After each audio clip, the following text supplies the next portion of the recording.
हम unit number कौन सी start कर रहे हैं? Unit number 6। कौन सी यूनिट बच्चों? यूनिट 6। और इसमें दो चैप्टर है, 9 व 10।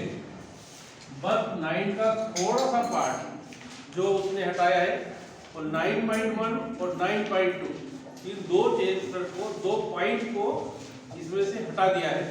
हमको 9.3 से स्टडी करना है। कहाँ से करना है? 9.3 से। कहाँ से स्टार्ट करना है? 9.3 से, ठीक है ना।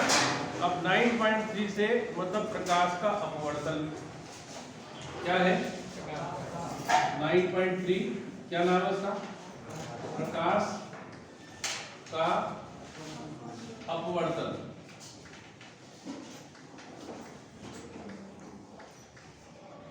है। प्रकाश का अपवर्तन, रिफ्रैक्शन ऑफ लाइट। रिफ्लेक्शन और इंट्रोडक्शन दो इसमें हटा दिए हैं। केवल हमको पढ़ना है प्रकाश का अपवर्तन। यही बना लो प्रश्न किसे कहते हैं? प्रकाश का अपवर्तन किसे कहते हैं? इसके नियम लिखो। इसके क्या लिखो? नियम लिखो, ठीक है ना। प्रकाश का अपवर्तन किसे कहते हैं, इसके नियम लिखो। इसका जो ब्लूप्रिंट है वो भी ध्यान से देख लेना चाहिए। इसमें 5 अंक 7 अंक की तो ऑब्जेक्टिव है, और 2 नंबर का एक, 2 नंबर के 2 क्वेश्चन है, और 3 नंबर का एक क्वेश्चन। ऐसे ये दोनों चैप्टर मिलकर के टोटल 14 अंक के हैं। तो ये ध्यान रख लेना, सबसे बड़ी यूनिट, सबसे मेजर जिसको अपन पढ़ना है 14 अंक किसको बोलते हैं फिजिक्स में? हमको केवल लाने के पास होने के लिए तो 23 ही चाहिए, तो 14 अंक तो केवल इसी चैप्टर में से हैं। कितने हैं? तो प्रकाश का अपवर्तन किसे कहते हैं, इसके नियम लिखो। तो देखो बच्चों, जैसे आप लोगों ने देखा होगा बहुत सी बार, कभी बहुत सी बार ऐसा देखा होगा, जैसे कुएं में पानी भरा हुआ है तो कुआं अपन को थोड़ा उथला हुआ दिखाई देता है, बिल्कुल क्लियर पानी भरा रहता है। अगर आपने एक्वेरियम में देखा होगा तो मछली जब तैरती रहती है ऊपर से देखते तो ऐसा लगा मछली बहुत ऊपर आ रही है। ये सभी घटनाएं किसके कारण होती हैं? प्रकाश के अपवर्तन के कारण।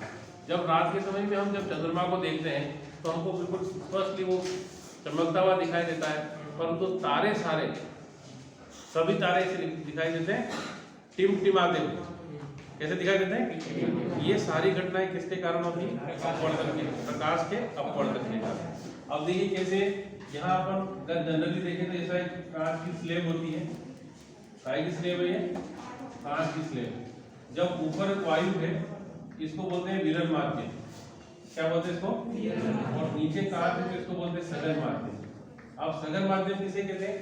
जिसमें अणु पास पास होते हैं वो सघन माध्यम, और जिसमें दूर दूर होते हैं वो विरल माध्यम। अब एक प्रकाश किरण कहां से चल रही? वायु से। कहां से चल रही? वायु से चल रही। वायु से चलकर जब कांच में जाती है, देखिए बच्चे ये जो किरण बनी इसको बोलेंगे आपतित किरण।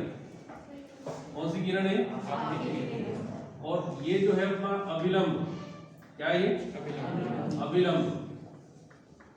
जब कोई प्रकाश किरण विरल माध्यम से सघन माध्यम में जाती है तो अभिलंब की ओर झुक जाती है। किसकी ओर झुक जाती है? तो यहां से इसे झुककर चलेगी।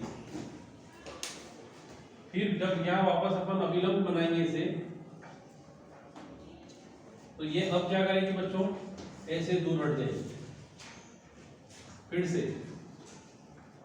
इसको बोलते हैं अपन अपवर्तित किरण। कौन सी बोलते हैं इसे? अपवर्तित किरण। और ये है निर्गत किरण। कौन सी किरण है? निर्गत किरण। और यहां जो बना है इसको बोलेंगे अपन आपतन कोण, और ये जो बना है इसको बोलेंगे अपवर्तन कोण। और ये भी है अपना अपवर्तन कोण, और ये निर्गत कोण, ये भी अभिलंब है। क्या है ये? अभिलंब। अब देखिए आप कहां से स्टार्ट करें, लिखेंगे कैसे? जब कोई प्रकाश किरण, क्या लिखेंगे? जब कोई प्रकाश किरण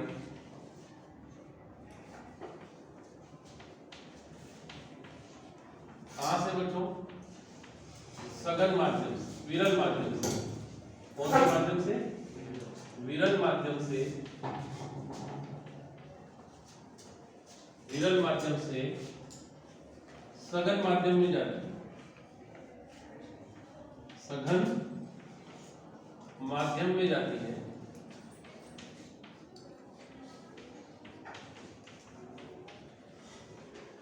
तो क्या करेगी? अविलंब की ओर झुक जाती है, अविलंब, अविलंब की ओर झुक जाती है।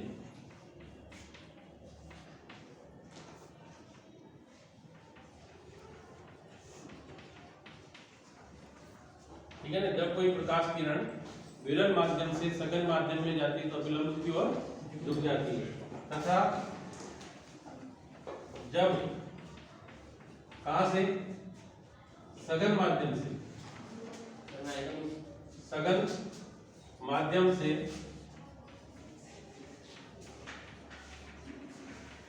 विरल माध्यम में जाती है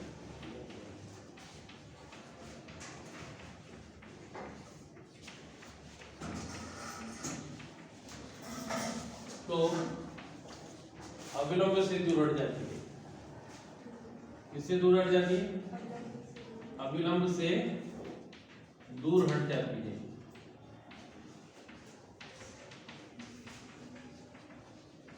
जिसे क्या कहते हैं? प्रकाश का अपवर्तन कहते हैं।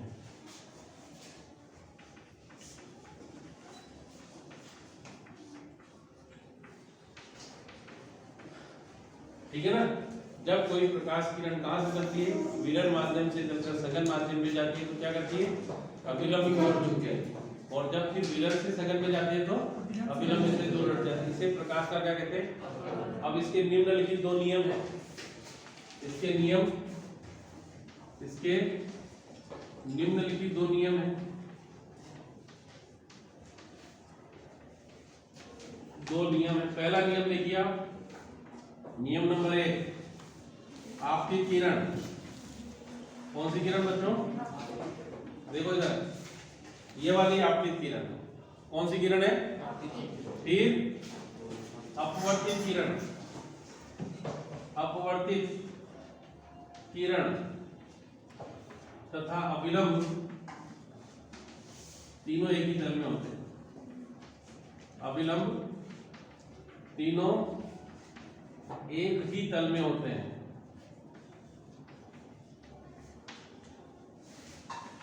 ठीक है? दूसरा थोड़ा इंपॉर्टेंट है, इसको बहुत अच्छे से याद करें, बार बार यूज आता है। ये जो है इसको बोलते हैं, ये वाला कोण, कौन सा कोण है ये? आपतन कोण।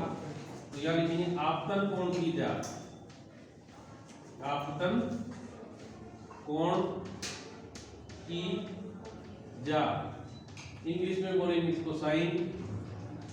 तथा अपवर्तन कोण की जात। कौन से कोण की? अपवर्तन कोण की जात। फिर इंग्लिश में इसको भी क्या बोलेंगे? साइन। को माध्यम का, को माध्यम का अपवर्तनांक कहते हैं। अपवर्तनांक। और अपवर्तनांक को बच्चों हमेशा इससे लिखते हैं म्यू। कैसे लिखते हैं? अपवर्तनांक को कैसे लिखते हैं? म्यू कहते हैं। अब क्या आ जाएगा? म्यू बराबर साइन आई बटे साइन आर। यह स्नेल का नियम भी है।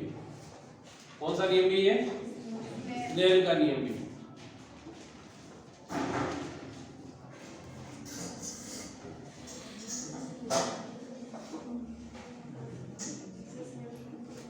इसे स्नेल का नियम भी कहते हैं। स्नेल का नियम। ठीक है ना?